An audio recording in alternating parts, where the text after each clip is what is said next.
At the heart of this tragic tale were two sisters, Jessica and Cassandra Lawrence, whose lives had been intertwined in a complex web of love, rivalry, and resentment since childhood. Cassandra, the elder of the two, had always been the golden child, beautiful, accomplished, and married to the charming and successful architect, Dominic Blunt. Their union was the envy of Millhaven, a seemingly perfect marriage that everyone aspired to emulate. Jessica and Cassandra were born into a family of moderate means, their father a local fisherman, and their mother a schoolteacher. From an early age, it was clear that the two sisters were as different as night and day. Cassandra, with her gentle demeanor, was the pride of her parents. She excelled in school, was beloved by her teachers, and seemed to navigate the social waters of Millhaven with effortless grace. Her path in life seemed predetermined. She would go to college, find a respectable job, and settle down with a good man to start a family of her own. Jessica, however, was a force of nature from the moment she could walk. She possessed a wild spirit that both intrigued and unsettled those around her. While equally intelligent as her sister, Jessica's academic achievements were overshadowed by her rebellious nature and penchant for pushing boundaries. As they grew older, the differences between the sisters only became more pronounced.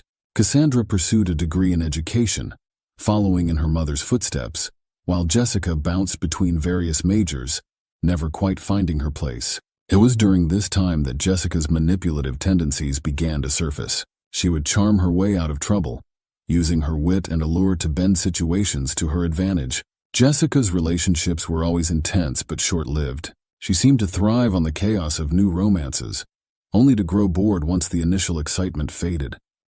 This pattern left a trail of broken hearts and bitter exes in her wake, further cementing her reputation as the black sheep of Millhaven. Cassandra, meanwhile, had returned to her hometown after college and quickly caught the eye of Dominic Blunt, a rising star in the world of architecture. Dominic had come to Millhaven to oversee the restoration of the town's historic lighthouse, but found himself captivated by the town's gentle beauty, both in its landscape and in Cassandra herself. Their courtship was swift and passionate, culminating in a fairy tale wedding that was the talk of the town for months.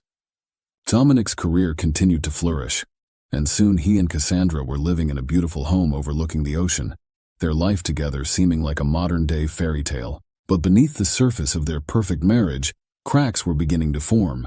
Cassandra, always the dutiful daughter and wife, found herself yearning for something more. She had given up her own dreams of travel and adventure to settle in Millhaven, and a part of her resented the sacrifices she had made for the sake of her marriage. Dominic, for his part, was battling his own demons. The pressure of his high-profile career and the expectations of small-town life weighed heavily on him. He loved Cassandra deeply, but there were moments when he felt suffocated by the perfection they were expected to maintain. It was into this delicate balance that Jessica re-entered their lives. Having spent years drifting from city to city, she returned to Millhaven, claiming to want to reconnect with her roots. In reality, she was running from yet another failed relationship and mounting debts, seeking refuge in the only place she knew would take her in. Cassandra, ever the loving sister, welcomed Jessica with open arms, offering her a place to stay until she got back on her feet. But as Jessica settled into life in the Blunt household, the dynamics between the three began to shift in subtle yet profound ways. The stage was set for a drama that would shake Millhaven to its very core, forever altering the lives of all involved. At first, her presence seemed to breathe new life into Cassandra and Dominic's relationship. Evenings were filled with laughter and reminiscence, as the sisters caught up on lost time, with Dominic playing the role of the attentive husband and brother-in-law. But as days turned to weeks, Jessica's true intentions began to surface. Her eyes would linger on Dominic a moment too long, her casual touches becoming more frequent and deliberate. She would find excuses to be alone with him, asking for help with her car, seeking advice on job applications, or simply catching him in the kitchen late at night when Cassandra had already gone to bed. Dominic, initially oblivious to Jessica's advances, found himself increasingly drawn to her vibrant personality. Where Cassandra was steady and predictable, Jessica was spontaneous and exciting. She listened with rapt attention to his architectural designs, asking insightful questions that made him feel truly understood. In those moments, Dominic felt a spark he hadn't experienced in years. Dominic was a man of principle, devoted to his wife and the life they had built together. He tried to distance himself from Jessica, making excuses to spend more time at the office or taking on additional projects that kept him away from home. Jessica, however, was not so easily deterred. She recognized the internal struggle in Dominic's eyes and saw it as a challenge rather than a deterrent. She began to weave a careful web of seduction, playing on his insecurities and unfulfilled desires. One evening, as Cassandra attended a school board meeting, Jessica orchestrated a seemingly innocent dinner with Dominic. She prepared his favorite meal, opened a bottle of expensive wine, and created an atmosphere of intimacy that was hard to resist. As they talked late into the night, Jessica carefully steered the conversation towards Dominic's passions and dreams, areas where she knew Cassandra had never fully connected with him. Dominic felt a rush of emotions, flattery, desire, and overwhelming guilt. He stammered a response, trying to steer the conversation back to safer ground, but Jessica had already sensed her advantage. She leaned in closer, her hand brushing against his. Don't you ever wonder what it would be like to be truly understood? To be with someone who sees you for who you really are? The tension in the room was palpable. Dominic knew he should leave, should put an end to this dangerous game before it went too far. But something kept him rooted to the spot, caught in the gravitational pull of Jessica's allure. As Jessica's lips met his in a passionate kiss, Dominic's resistance crumbled. In that moment, the foundation of his marriage began to crack, setting in motion a chain of events that would lead to unimaginable tragedy. The weeks following that fateful night were a blur of stolen moments and mounting guilt for Dominic. What had begun as a momentary lapse in judgment quickly spiraled into a full-blown affair, with Jessica and Dominic finding increasingly creative ways to be together without arousing Cassandra's suspicions. Their rendezvous ranged from hurried encounters in Dominic's office to carefully planned business trips that allowed them to escape the watchful eyes of Millhaven. Jessica reveled in the thrill of their forbidden romance, each secret meeting fueling her sense of triumph over her sister. For Dominic, the affair was an intoxicating mixture of excitement and self-loathing, each encounter leaving him both exhilarated and racked with guilt. Jessica, ever the master manipulator, knew exactly how to keep Dominic ensnared. She played the role of the perfect lover, alternating between passionate temptress and vulnerable confidant. She would listen to his frustrations about work and his unfulfilled ambitions, offering the understanding and validation he craved.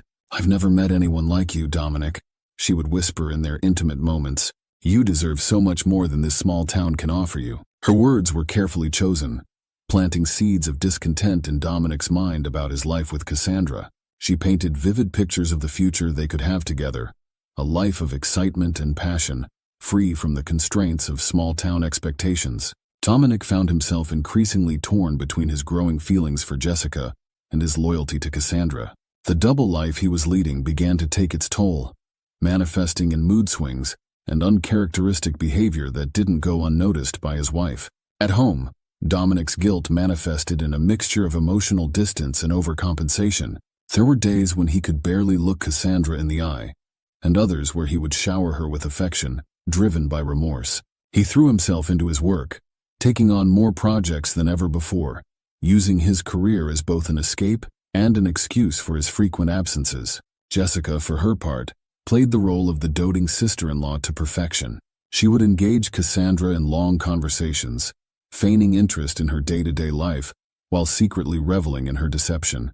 There were moments when a flicker of guilt would cross Jessica's face, a brief recognition of the pain she was causing her sister. But these moments were quickly suppressed, overshadowed by her desire for Dominic and her deep-seated need to finally outshine Cassandra. As the affair progressed, the risks they took became greater. They began meeting in more public places, their need for each other overriding their caution. There were close calls, a neighbor who almost caught them in an embrace, a colleague of Cassandra's who saw them dining together in a neighboring town. Each near discovery only added to the intensity of their relationship, the danger becoming part of the allure. But as weeks turned to months, the strain of their deception began to show. Dominic, once energized by the affair, now found himself constantly on edge. The guilt was eating away at him, affecting his work and his relationships with friends and family. He began to question whether the passion he felt for Jessica was worth the destruction of the life he had built with Cassandra. Jessica, sensing Dominic's internal struggle, doubled down on her efforts to keep him engaged. She became more demanding of his time, more insistent in her declarations of love. Her manipulations became more overt, playing on his guilt and his desires in equal measure. As their affair reached its fever pitch, neither Jessica nor Dominic realized that their carefully constructed house of cards was about to come crashing down. The truth, as it often does, was quietly making its way to the surface, ready to shatter the lives of all involved. While Jessica and Dominic were lost in their passionate affair, Cassandra was slowly piecing together a puzzle she never wanted to solve. At first, the changes were subtle. A lingering scent of unfamiliar perfume on Dominic's clothes, hushed phone conversations that would abruptly end when she entered the room, and an emotional distance that seemed to grow with each passing day. Cassandra, ever the optimist, initially chalked these changes up to work stress or a midlife crisis. She tried to bridge the growing gap between them, planning romantic dinners and weekend getaways, only to be met with half-hearted enthusiasm from Dominic. Her sister Jessica, ironically, became her confidant during this time, offering sympathetic ears and reassurances that only served to twist the knife of betrayal deeper. But as weeks turned to months, Cassandra could no longer ignore the nagging voice in the back of her mind. She began to pay closer attention to the inconsistencies in Dominic's stories about late nights at the office and out-of-town meetings. She noticed the way Jessica's eyes would follow Dominic across a room, the barely concealed hunger in her gaze. One afternoon, while doing laundry, Cassandra found a matchbook from a hotel in a neighboring city tucked into the pocket of Dominic's jacket. A hotel she knew wasn't anywhere near his usual business haunts. The discovery sent a chill down her spine, the physical evidence making it impossible to deny her worst fears any longer. Torn between confronting her suspicions and the fear of what she might uncover, Cassandra found herself in a state of constant anxiety. She began to withdraw from friends and colleagues, unable to bear the thought of sharing her suspicions and making them real. Her sleep was plagued by nightmares, and she found herself watching Dominic and Jessica like a hawk, searching for any sign that would confirm or deny her fears. In a moment of desperation, Cassandra even considered hiring a private investigator, but the thought of strangers prying into her private life was too much to bear. Instead, she decided to confront Dominic and Jessica separately, hoping that one of them would crack under the pressure and reveal the truth. Little did Cassandra know that her decision to seek the truth would set in motion a chain of events that would lead to a confrontation more devastating than she could have ever imagined, forever altering the course of all their lives. The day of reckoning arrived on a stormy afternoon in late autumn.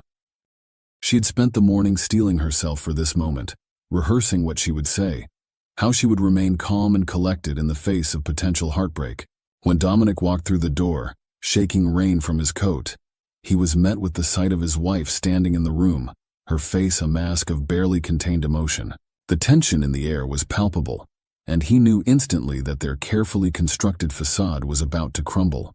"We need to talk," she began, her voice quavering slightly despite her best efforts. "I know about you and Jessica." The color drained from Dominic's face, his mouth opening and closing as he struggled to find words. In that moment of stunned silence, Cassandra saw the truth written plainly across his features, and her last shred of hope evaporated. "How long?" she demanded, her voice rising. "How long have you been sleeping with my sister?" Dominic's shoulders slumped in defeat. He knew there was no point in denying it any longer. "Cassandra, I'm so sorry, it just happened." Cassandra cut him off with a bitter laugh. "You never meant to? What, did you trip and fall into her bed? How could you do this?" The floodgates opened, and months of pent-up suspicion and hurt came pouring out. Cassandra hurled accusations and questions at Dominic, her voice echoing through the house. Dominic, for his part, could only stand there and absorb her fury, offering weak apologies that did nothing to stem the tide of her anger.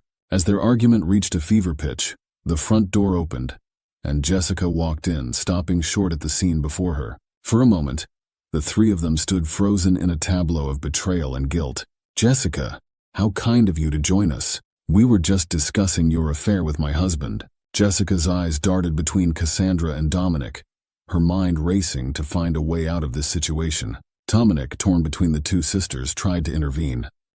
"Please, let's just calm down and talk about this rationally." His words only served to redirect Cassandra's fury. In a fit of rage, Cassandra grabbed a vase from the coffee table and hurled it across the room, narrowly missing Dominic's head. It shattered against the wall, the crash punctuating her words. The noise seemed to snap Jessica out of her defiant stance. For the first time, a flicker of remorse crossed her face. Dominic and Jessica exchanged a look of helpless guilt before slowly making their way to the door. As it closed behind them, Cassandra collapsed onto the sofa, her body racked with sobs. The life she had known, the future she had planned, it had all crumbled to dust in a matter of minutes. As the storm raged outside, Cassandra's mind was a whirlwind of emotions: anger, shame, betrayal, and an overwhelming sense of loss. In that moment, she made a decision that would set in motion the final tragic act of this sordid drama. The bartender, a grizzled man named Hank, watched with growing concern as Cassandra knocked back drink after drink. He had seen his fair share of patrons drowning their sorrows, but something about the wild look in Cassandra's eyes set him on edge. "Another," Cassandra demanded, her words slightly slurred.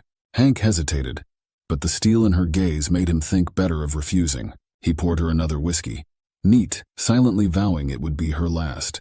As the night wore on, the bar emptied out, leaving Cassandra alone with her thoughts and her drinks. The alcohol had dulled the sharp edges of her pain, replacing it with a bitter resolve. Around midnight, Hank gently suggested it was time for her to head home. "Need me to call you a cab, miss?" Cassandra waved him off, fumbling in her purse for her car keys. "I'm fine," she insisted. "I just need to get out of here." Hank reached out to stop her, but Cassandra was already stumbling towards the door. As she stumbled into the parking lot, Cassandra managed to get her car started, the engine roaring to life in the quiet night. She pulled out of the parking lot, her vision blurred and her reactions dangerously slow. The winding coastal road stretched out before her, a ribbon of asphalt barely visible in the moonlight. As she drove, Cassandra's mind was a chaotic whirl of emotions: anger at Dominic and Jessica's betrayal, shame at not having seen the signs earlier, fear of the uncertain future that now lay ahead of her. The speedometer crept higher as she pressed down on the accelerator. It was on a particularly treacherous curve that disaster struck. Cassandra's dulled reflexes failed her, and she took the turn too fast. She felt the car begin to slide, tires screeching against the asphalt. In a moment of terrifying clarity, she realized her mistake, but it was too late. The guardrail gave way with a sickening crunch of metal, and suddenly Cassandra was airborne. Then darkness consumed her as the car plummeted over the cliff's edge, tumbling end over end towards the jagged rocks below. The first rays of dawn were just breaking over the horizon when Officer Liam Murphy received the call. A jogger had spotted a wrecked car at the bottom of Whispering Cliffs, a notorious stretch of coastline.